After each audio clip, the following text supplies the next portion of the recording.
beautiful, beautiful, amazing YouTube. Welcome back to my YouTube channel. This is a returning client. She came to me the first time and she was explaining to me the reason why her hair was missing from around the back and the sides is because she was putting rubber bands in her hair. Now she's putting glue in her hair. And this hairstyle that she wanted something similar to what she got last time. So I tried to replicate the style. To me, I braided a little bit better than I braided before. So the braids were a lot smaller, less bulkier. And that hairstyle, the first time I did her hair was from 3 years ago, you guys. So this is the new version of me. So I was just talking to her about the tension and the glue and all the things, because it's important that we literally understand what we are doing to our hair strands and our scalp and our hair follicles when we are putting styles in. Many will call this tension, but due to the way I braid, I think I braid pretty darn loose and secure at the same time, if you ask me. Because none of my clients come back and say, I'm missing hair, less hair than what I had before I came to you.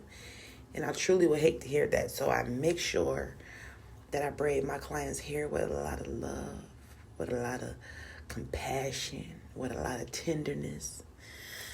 You know, I even ask them to help me by holding the braid in place as I braid. That decreases the amount of tension that is being applied. Because, you know, when you're braiding hair, you can't help but to pull and tug just a little. Unless you're angry and you're pulling extremely tight. And you can't control exactly how much you're pulling the hair strands. So her alopecia was in the back of her head, as you guys seen in the first scene of the video. And the other side of her hair actually grew in, because when she came to me the first time, she had alopecia on both sides, the back and also both sides. So it kind of wrapped around it, around just over both ears, and then the nape of the neck, which was the back of the head. So yes, you guys, I've been doing a lot of self-evaluating and clearing out my mind of clutter of old thoughts and old experiences that keep me in a negative space or keep me reliving the same experiences that causes the same exact emotions inside myself. Because a lot of us have no clue that when you keep reliving the same thoughts and the same experiences over in your head, even though the situation happened a long time ago, you're still keeping yourself in that same exact emotional space, emotional field, emotional frequency, emotional vibration. And in order to change that, you have to be willing to forgive and let go of and release in order to receive better emotional space, a better mental space.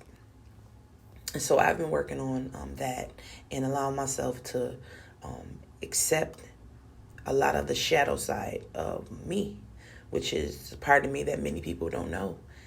The part of me that I try to keep hidden from the world. No matter if it's a shade of gray or it's a bit of sunlight.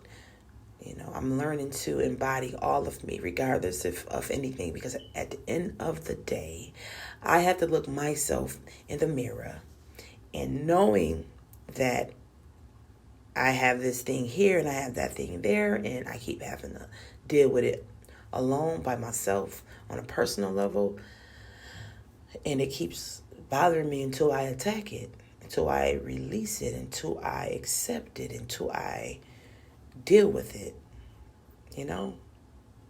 And so I don't know who this message was for, but if you're in that space of dealing with old things of the past, be willing to receive new emotions by releasing the old ones. And that really only comes at the point of you realizing and accepting that it needs to that it needs to be let go of. Well, you guys have an amazing day, night, evening. Hope you guys love this video and this amazing, beautiful brain style. Smile often, love always, and spread love, never hate. Okay?